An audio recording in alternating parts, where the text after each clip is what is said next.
Hi, in this video tutorial I'm going to show off how to use VDMX to capture the output from a Quartz Composer patch and then upload that demonstration video onto the internet along with the original composition just to share with other people. So starting from a new project, the first thing I'm going to do is load in my rotating wire spheres patch, which is a variation on one of the patches that we include, which works with cubes instead of spheres. So I'm going to click and open the controls for this into its own window, and you can see in the output window that this renders into a square area, but since we're just going to be recording this for demo purposes, I'm going to drop this down to maybe 640 by 480 so that we can record it. And let's see, we can go through some of the controls. So I can adjust the size of my spheres, and I've got this phase control, which controls how far out from the center they are. And then I've got a line width control, which can make things go down to single points or make them very thick. And then I've got this twist parameter, which if I push the phase higher and drop the size down, you can see a little bit more of how the twist works. So if I have twist all the way this way or that way, and then if it's kind of in the middle, they don't twist at all, but you still get this camera angle. And then there's a rotation option, a Z rotation, and then this overall grid rotation. And so I've got a bunch of parameters that I can play around with here. To capture the output, I'm just going to use the movie recorder plugin, but to do something a little bit more interesting, so I'll grab the first layer there, and if I just hit the record button here, it would start recording. But what I'll want to do is animate some of these controls to show off a little bit more of what this patch can do. So let's just play around with it for a second. One thing we can do is just add an LFO plugin, and I'll make some waves that are in here. So I'll add a sine and a cosine and a triangle, and let's add another sine wave, and I can click on here and make a control point for it so that it goes double speed. And now let's just quickly right click on some of these controls, and I can assign them to my sine wave so that the size pulses, and we might want to slow this down a little bit, so I'll make it so that this goes over 4 bars. And now let's make it so that the phase is also adjusted, and we'll make the phase run off of the cosine and have it go off of that value. And we'll make the twist run off of maybe our triangle. And now let's go a step further, and let's maybe put in an audio analysis plugin, pop that on so that we're getting some values off of that. And we'll have that maybe control the line width. So we'll just grab the peak frequency magnitude. So now as my voice is well, you can see that my voice changes the effect that's going on there. So that's just a couple of things, and if I have this set, I can click this plus button here and it'll save that as some settings, and we can now change a bunch of these things. I'll switch this line width to maybe the rotate as well, and I can have that run on all of my rotates so it goes completely nuts off of the vocals, and maybe I'll make it so that the line width is now being controlled just by the clock measure position so that it's always changing, and we can also adjust the color. One thing you can do for the colors are the step sequencer plugin has an option for color tracks. So if I now switch this over, I can step through colors, so I can make it so that things appear or change color on beat. I can use the UI inspector over here and just quickly grab track 2, and now it'll step through different colors. When it goes to black, it disappears, so I'm going to want to make it go like that. If I want, you can click on any of these and adjust the colors to customize them, or use the inspector over here to change the number of rows.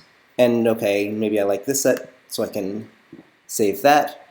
And maybe I also want to make one where I'm using the old cube version as well, because I put that in there, and maybe with some different ranges on that.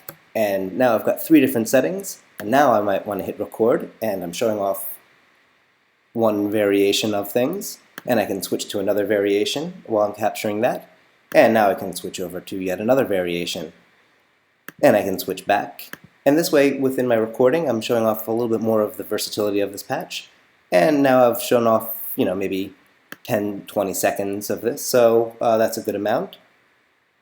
So I'll hit stop, and it's automatically been added to my media bin. So if I want, I can do reveal selected files in Finder, and it'll show me where it is. If I want, I can preview it, or I can also just triggered it in VDMX. But there we go. I've got my file ready to go. So the next thing I'm going to do is just quickly show off one other thing you can do, which is in this example I used a Quartz Composer patch.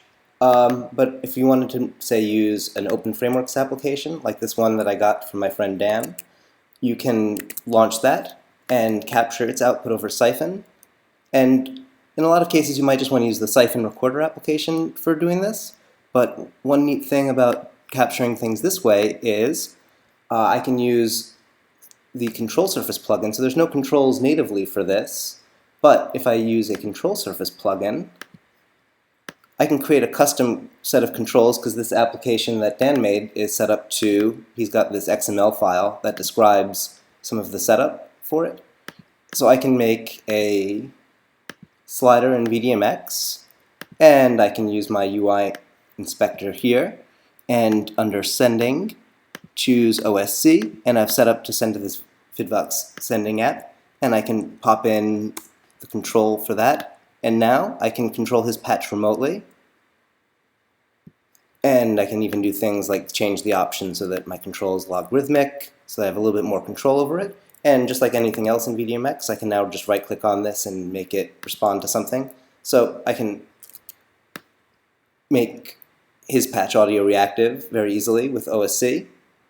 I can save that as a preset, and then I can right-click and, of course, change this to run off of my clock.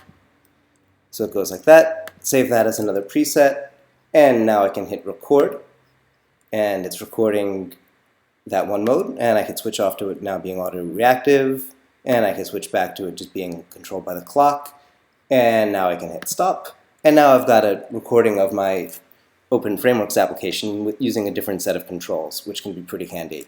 So when I come back from this, I'm just going to show off how to upload this onto the internet to VideoPong so that you can share it with other people. Thanks for watching so far.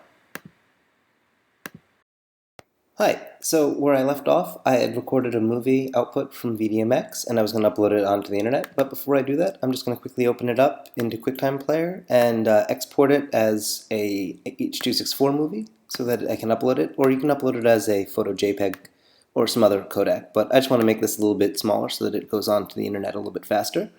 So I'm just going to compress it in its current settings and H.264, and I'll save it to the desktop, and I'll rename it to Sphere Example. Sure, sounds good. Export, because the original file was kind of big. And and there we go. And we can see that now the file's actually quite a bit smaller, so it's only 37 megabytes now.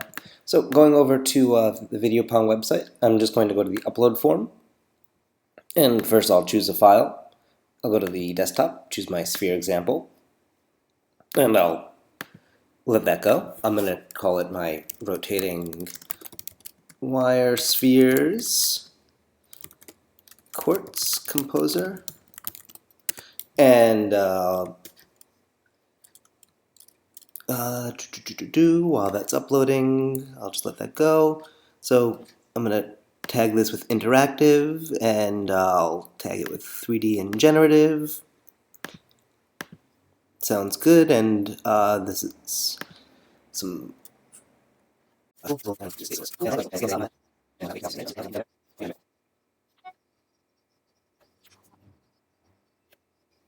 Hey, look, it's done. So we can now pick a sample frame that we want to demonstrate this. We can preview it. There we go. Looks good. Hit save. And now I'm going to add an attachment to this clip.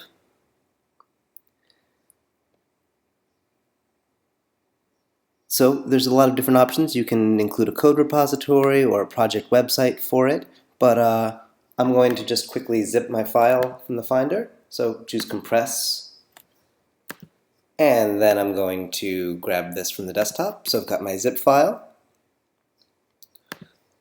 and I'll put in a description. So variation on VDMX cubes patch, use with VDMX or other Quartz Composer capable application for VJing, OS X, and tested in VDMX and Quartz Composer.